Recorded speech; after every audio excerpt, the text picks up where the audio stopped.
Interesting piece of news, and I kind of get a kick out of this. Getting on Vista, I've done some videos. I did a video on the Mojave experiment, and I've gotten a lot of comments and feedback to that. Another was my review of Vista Ultimate Edition. I got to tell you, I am not a Macintosh or Apple fanboy. I'm not a Windows fanboy. I'm not a Linux fanboy.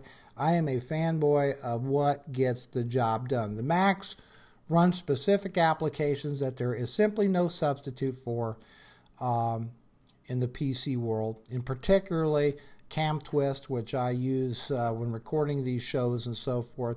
I haven't seen anything out there in the Windows world really has the easy use that iMovie does for making fast edits to video, GarageBand for podcasts, etc. So that's why I have a Mac, and that's what I primarily use it for.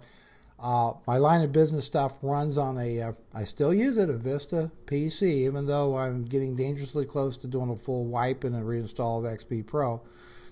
But I like Vista, and I got to tell people this. I like Vista to the extent that I find it better to look at all day.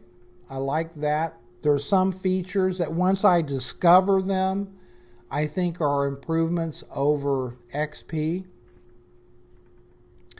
But all in all, I'm just simply telling people, look, I wouldn't recommend that you spend the money to upgrade, if that's what you want to call an upgrade, to Vista Ultimate from XP.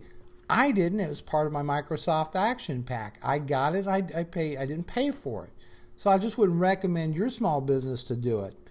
But here's something interesting that I read. This was back on August the 23rd. There's a organization, I guess, that makes they're called exo.performance.network, and they make a Windows Sentinel monitoring thing. And they kind of have like a group of people that all run this software or do their thing that kind of tracks the operating system on the PCs. Well, here's what it says. It says that 35% of enterprise clients, companies that are buying enterprise or licenses and so forth, 35% of them are downgrading Vista back to XP. 35% are downgrading from Vista to XP.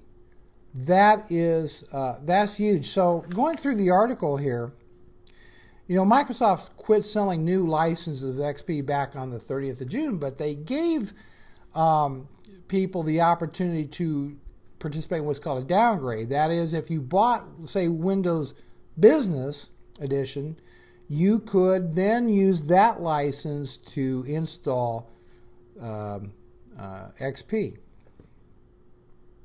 So, that being said, the response to this, or I should say the members of EXO, as exo.performance.network, when they're getting these machines in, they notice that 35% of these have been downgraded to XP.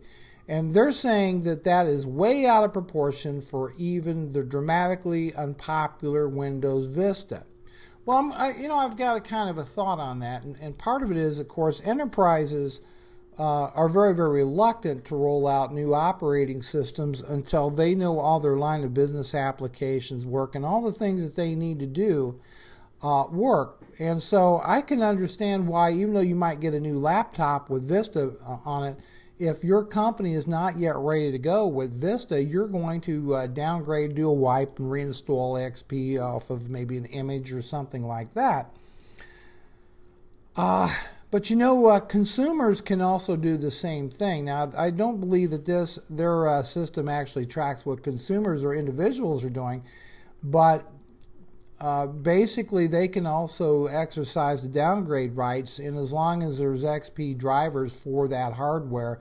And I think part of it is, of course, manufacturers are also trying to make their customers happy as well. HP, Dell, etc. They, people clamor to get machines with XP on it, and that's what they're going to do. But I think it's a real indictment of the Vista operating system. To say, wow, 35% of these machines have been downgraded back to XP. But that being said, in all fairness, and I do believe in a sense of fairness, I would say a significant portion of those is strictly because the enterprise needs the machine, but they're not ready to run Vista. They're just not ready for it this time. So I think that's kind of an interesting story.